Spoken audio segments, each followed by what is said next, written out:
the majority of the fears that we have are not life or death fears. They're not those kind of fears.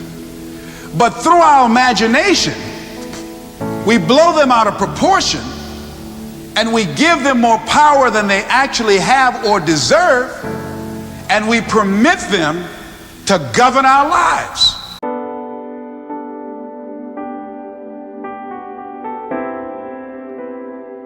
I'm reminded of a man who, this gentleman was doing a special study of a special tribe in Africa, headhunters.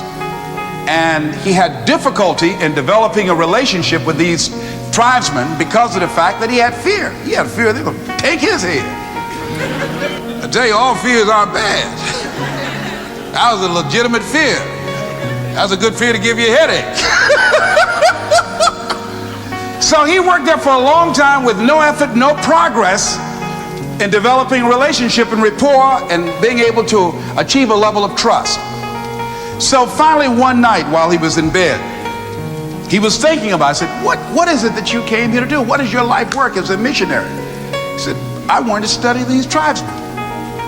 He said, what's the worst thing that they can do to you? Kill you. And he just decided, hey, this is what I came here to do. I know that there's some risk involved, and I'm going to do it, come what may. He said, I'm not going to be afraid anymore. He went back the next day, and he started doing the work and trying to talk to and interview many of the members of this tribe. And they began to respond to him. They threw out the welcome mat to him. And years later, when people came to see what his progress was, they asked him, how were you able to do this? How did you convert the relationship from being hostile to that of being positive? And he said something I think has value for all of us. He said, when life can no longer threaten you with death, he said, what else is there? What else is there? And the majority of the fears that we have are not life or death fears. They're not those kind of fears. But through our imagination, we blow them out of proportion and we give them more power than they actually have or deserve, and we permit them to govern our lives. We permit them to determine how far we can stretch out on our dreams and discovering our stuff. And as we begin to look at ourselves and begin to, wait a minute, just getting to the point as you assess yourself and begin to prove yourself and just say, wait, hold a minute. I've been sweating this out. What's the worst thing that can happen to me on this? Will it kill me? Will I die? Why am I going through all of these changes over this? How much power does this really have? And am I the one that's feeding the power into it? See, a lot of times we allow ourselves to be fed and to be programmed into being afraid. I mean, you watch the news and read the newspaper, you'll be scared to come out the house. Am I right? You'll be afraid. So what kinds of things, what kinds of thoughts are you feeding your consciousness? What kind of things are you putting in your mind that will enable you to either move forward or to justify why you're staying where you are? Another piece that I look at, that when I finally decided that I was going to go to the dentist, the pain was so great, I couldn't hold out any longer. All of a sudden, the fear didn't matter. I can't but take me. Now, some people need fear, you know. I have a friend that we told him, hey, man, you know, you need to lose some weight. You're getting overweight and out of shape, and at our age, we need to have a regular program. And Bud said, man, I've been fat since I was a little boy. I'm big bone. I've never seen a fat skeleton, though, you know. Well, Bud became ill. How many of you ever seen a fat skeleton? Raise your hand. I know, all right. Bud became ill, passed out, and I was there, and the doctor was talking to him. And Bud, I think, was going to go right back to same old eating habits and doing everything. You know, they said, look here, you are a diabetic. He said, now here's some of the side effects. You know, you could go blind, you can become an amputee. None of that touched him. He said, you can become impotent? He said, what did you say? Bud has lost weight. He exercises every day. He's into body sculpturing. 48 years young. He looks great. I can't believe it. But just that one statement made all the difference in the world. Bud is a new man today. So what is it that has to happen to you? Some people don't take corrective measures to improve their health until they get a pronouncement that they're about to die.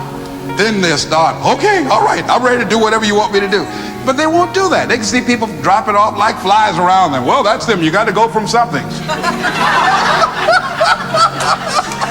We go through life really blocking ourselves constantly. And fear is one of the greatest instruments that we could use to stifle our true potential. When you begin to look at your life, you can decide to use fear as a blocker, or you can decide to use it as building blocks. That you decide, hey, look here, I'm going to move in this direction. I'm not going to allow anything to stop me from doing what I want to do. Shake somebody's hand on your right and left and say, I'm unstoppable.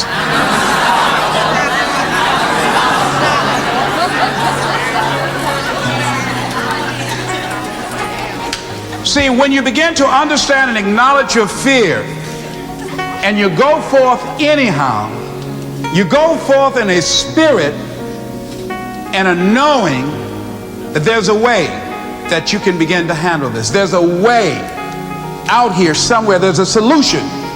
What it is that you're seeking, that you have the capacity to whatever comes up, to handle it, to face it.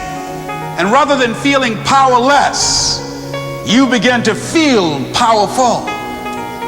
See, when all of the major downsizings that are taking place around this country, there are a lot of people who are biting their fingers in fear that they might lose their jobs. But there are few people who have decided within themselves, I'm going to make it. Some people aren't waiting to be cut. Some people are moving on their own because they feel within themselves, I've got what it takes to make it. They're not afraid about tomorrow because of how they see themselves, because of what they feel that they deserve, because of what they feel that they can create for themselves. Because these people have decided, as they look at the future, as they look at themselves, there's a way. Where there's a will, there's a way for me to begin to create a way out of no way. And when you have that kind of consciousness, when you have that kind of spirit, nothing can stop you. Nothing. What would your life be like as you look toward the future if you decided, I'm not going to allow my fears to stop me? What would your life be like? What would your future be like if you decided to want that which you desire so strongly that it prepares you past your fears, that you experience the fear, as the one book says, feel the fear and do it anyway? What would your life be like? And I'm saying to you that all of us who have been entombed by fear have the capacity to resurrect ourselves and to resurrect our dreams. All of us have the capacity to do that.